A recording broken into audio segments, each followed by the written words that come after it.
Hello అండి, అందరికీ నమస్తే. Welcome back to our channel creative home maker. ఈరోజు మన వీడియోలో ఒక రోటి పచ్చడి చూడబోతున్నామండి. అంటే రోట్లో చేయట్లేదు, కానీ మనం అప్పటికప్పుడు నిలువ పచ్చళ్ళు కాకుండా అప్పటికప్పుడు చేసుకునే పచ్చళ్ళను రోటి పచ్చళ్ళనే అంటాం కదా.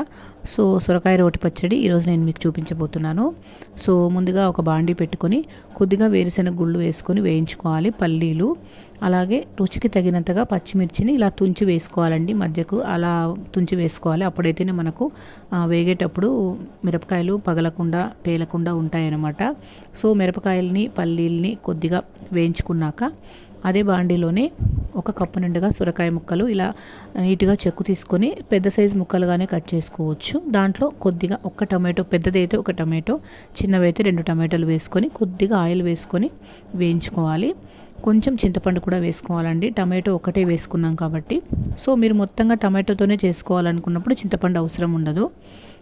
సో వీటిని కూడా కొంచెం మూత పెట్టి నిదానంగా మగ్గించుకోవాలి. సొరకాయ ముక్కలు మనకు మెత్తబడితే సరిపోతుందండి. టమాటో తొందరగానే మగ్గిపోతుంది కదా. పల్లీలు కూడా ఎక్కువగా వేసుకోవాల్సిన అవసరం లేదు. ఒక చిన్న సైజు సొరకాయ తీసుకున్నాం అనుకోండి. చిన్న సైజు సొరకాయలో సగభాగం తీసుకున్నాను నేను. దానికి ఒక చిన్న కప్పు నిండుగా పల్లీలు తీసుకున్నానండి. ఎక్కువ పల్లీలు వేస్తే బాగుండదు టేస్ట్. చూసారు కదా, ఇక్కడ సొరకాయ ముక్కలు మగ్గిపోయినాయి. మధ్యలో కలుపుకుంటూ చూసుకుంటూ మూత పెట్టుకొని మగ్గించుకోవాలి. ఓపెన్లో మగ్గించుకుంటే తొందరగా మగ్గవండి. ఇప్పుడు నెక్స్ట్ ముందుగా ఒక మిక్సీ జార్ తీసుకొని ముందుగా వేయించి పెట్టుకున్న పల్లీలు, పచ్చిమిర్చి, రుచికి తగినంతగా సాల్ట్ వేసి కచ్చపచ్చగా మిక్సీ చేసేసుకోవాలి. వాటర్ ఏమి వేయకుండా మిక్సీ పట్టాలండి. వాటర్ వేస్తే పచ్చడి తొందరగా పాడైపోతుంది అనమాట. మామూలుగా అయితే 2-3 రోజుల పాటు ఉంటుంది. నెక్స్ట్ అవి మిక్సీ పట్టుకున్నాక మగ్గించి పెట్టుకున్న సొరకాయ, టమాటో ముక్కలు అన్నీ కూడా వేసుకొని వీటిని కూడా మిక్సీ చేసుకోవాలి. సో మనకు సొరకాయలో ఉన్న ఈ వాటర్ కంటెంట్తోనే మనకు మిక్సీ అవుతుంది. అసలు ఒక చుక్క కూడా నేను ఇక్కడ వాటర్ వేయలేదు.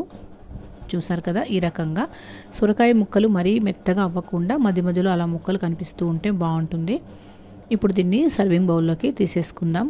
అంతేనండి, సింపుల్గా టేస్టీగా సొరకాయ రోటి పచ్చడి రెడీ అయిపోయింది. ఇది చపాతీ, రొట్టె, అలాగే అన్నంలోకి అన్నిట్లో కూడా చాలా బాగుంటుంది.